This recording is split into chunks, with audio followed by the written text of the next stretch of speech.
नमस्ते। आज के इस ऐतिहासिक एक्सप्लेनर में आपका बहुत बहुत स्वागत है।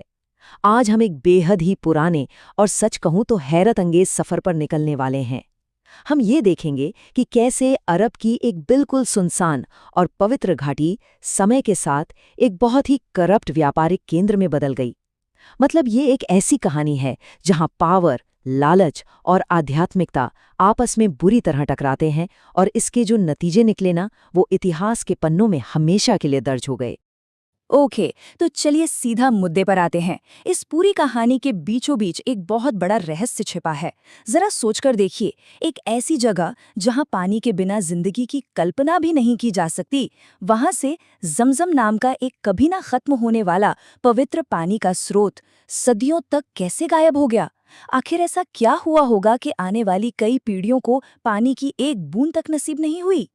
तो इस सिलसिले को समझने के लिए बात करते हैं हमारे पहले भाग की, मक्का के नेतृत्व में सत्ता परिवर्तन।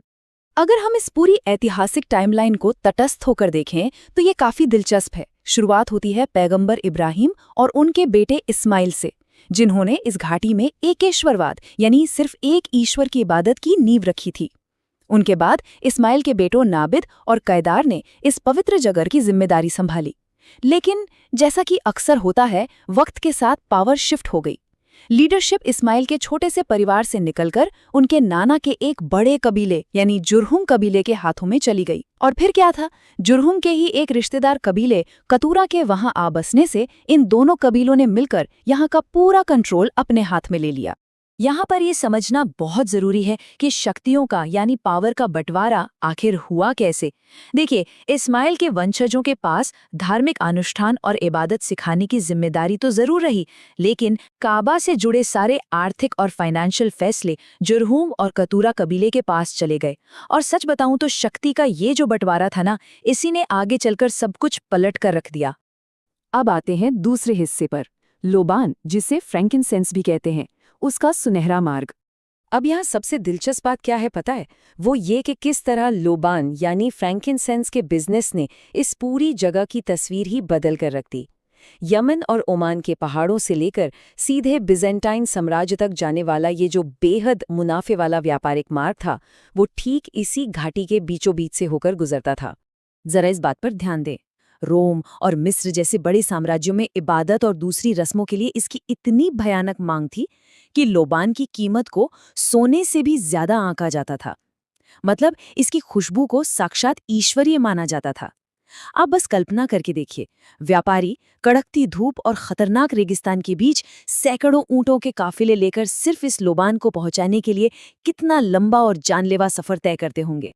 और इसी लंबे सफर के दौरान ये घाटी उन काफिलों के लिए, अगर हम आज के शब्दों में कहें, तो एक बहुत ही सुरक्षित हाईवे रेस्ट स्टॉप में बदल गई। लंबा सफर तय करने वाले काफिले यहाँ रुकते थे, उन्हें यहाँ पूरी सेफ्टी मिलती, बाजार मिलते और सबसे जरूरी चीज जमजम का वो ठंडा और कभी ना खत्म होने वाला पानी मिलता। और देखते ही देखते ये एक साधारण सी सुनसान घाटी से एक बेहद अमीर और आबाद हब बन। तीसरा भाग, टोल प्लाजा और भ्रष्टाचार का दौर। अब पैसा आया तो लालच भी आना ही था। इन कजिन्स ने यानी दोनों कबीलों ने इस पूरे इलाके को मानो आज के टोल प्लाजा सिस्टम में बांट दिया। जुरहुम कबीले ने उत्तर से आने वाले यानी पेट्रा और गाजा से लौटने वाले काफिलों पर टैक्स लगा दिया, और दूसरी तरफ कतूरा कबीले ने दक्षिण यानी यमन और ओमान की तरफ जाने वाले काफिलों से टैक्स वसूलना शुरू कर दिया। मतलब चाहे कोई आ रहा हो या जा रहा हो, टैक्स तो हर किसी को देना ही पड़ता था। लेकिन बात यही नहीं रुकी। आगे चलकर इन दोनों कबीलों के बीच एक भयंकर गृह युद्ध हुआ, जिसमें जुरहुम कबीले ने जीत हासिल कर ली। पर उनका भ्रष्टाचार कम होने के बजाय और बढ़ गया। उन्होंने इस पवित्र स्थल पर अपना पूरा एकाधिकार यानी मोनोपोली जमा ली। तीर्थयात्रियों से भारी भरकम टैक्स वसूला जाने लगा, और सबसे हैरान करने वाली बात तो ये थी कि उन्होंने उस पवित्र जमजम के पानी के लिए भी लोगों से पैसे ऐंठने शुरू कर दिए, जो हमेशा से सबके लिए बिल्कुल मुफ्त होना चाहिए था। चलिए बढ़ते हैं चौथे भाग की ओर, काबा का अपवित्रीकरण। ऐतिहासिक वृत्तांतों में इसफ और नाइला नाम के एक जोड़े का बहुत जिक्र मिलता है। हुआ ये कि जब इन दोनों ने उस पवित्र स्थल के अंदर सारी मर्यादाएं ही तोड़ दी, तो उसका अंजाम ये हुआ कि उन्हें पत्थर में तब्दील कर दिया गया। जैसा कि ये पुराना कथन कहता है, लोगों ने बिल्कुल खौफ और हैरानी से कहा, देखो, ईश्वर ने सचमुच उन्हें पत्थर बना दिया है। अब यहाँ एक बहुत ही गहरी और दुखद विडंबना देखने को मिलती है। इन पत्थर की मूर्तियों को जमजम के कुएं के ठीक पास सिर्फ इसलिए रखा गया था ताकि बाकी लोग इन्हें देखकर सबक सीख सके, मतलब एक खौफनाक चेतावनी के तौर पर।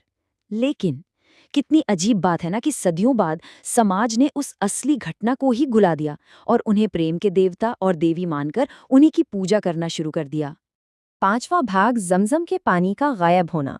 जाहिर सी बात है, जुड़हुम कबीले के इस हद पार भ्रष्टाचार और जुल्म से आसपास के कबीले बुरी तरह परेशान हो चुके थे। आखिरकार सब्र का बांध टूटा और बनु खुज़ाआ और बनु बक्र नाम के 2 कबीलों ने एक साथ मिलकर जुड़हुम कबीले के खिलाफ एक हिंसक युद्ध छेड़ दिया। उनका बस एक ही मकसद था, इस भ्रष्ट लीडरशिप को वहां से हमेशा के लिए उखाड़ फेंकना। और ये घटना हमें बहुत कुछ सोचने पर मजबूर कर देती है।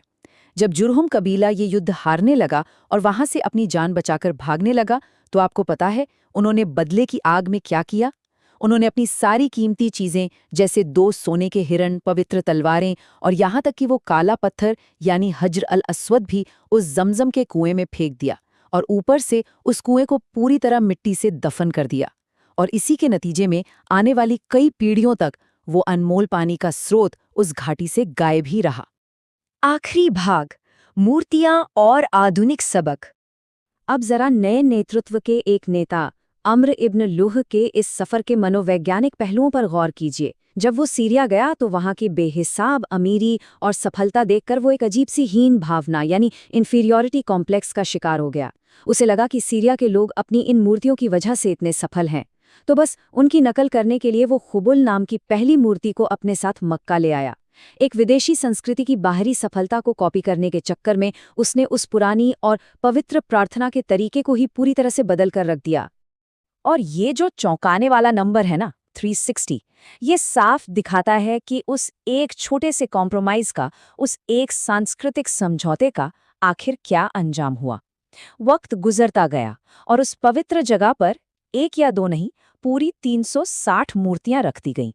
अगर हम आज के कॉन्टेक्स्ट में बात करें तो इन प्राचीन घटनाओं से हमें बहुत ही गहरे और आधुनिक सबक मिलते हैं। पहला सबक, सिर्फ और सिर्फ पैसों के लिए अपनी आस्था और पवित्र चीजों का व्यवसायीकरण करना, जो कि बहुत खतरनाक है। दूसरा, गलतियों का धीरे धीरे आदी हो जाना और बिना कुछ सोचे समझे दूसरी संस्कृतियों की अंधी नकल करना। और तीसरा सबक, जैसे आज के दौर में एआई और नई तकनीकें हैं, उन्हें अपनाना बिल्कुल भी गलत नहीं है, लेकिन अपने कोर वैल्यूज यानी मूल सिद्धांतों से बिना कोई समझौता किए उनका नैतिक और सही तरीके से इस्तेमाल करना सबसे ज्यादा जरूरी है। तो इस एक्सप्लेनेर को खत्म करते हुए एक बहुत ही बड़ा सवाल पीछे छूट जाता है। जरा सोचिए, अगर प्राचीन समाज अपने पवित्र स्थानों को महज टोल प्लाजा और बाहरी दिखावे में बदल सकते हैं, तो आज के हमारे इस आधुनिक समाज में किस तरह से पवित्र चीजों का व्यवसायीकरण हो रहा है। इतिहास की ये पन्ने सिर्फ किसी गुजरे हुए कल की कहानी भर नहीं है, बल्कि ये आज के हमारे समाज के लिए एक बहुत गहरा आईना है। इस बात पर विचार जरूर कीजिएगा।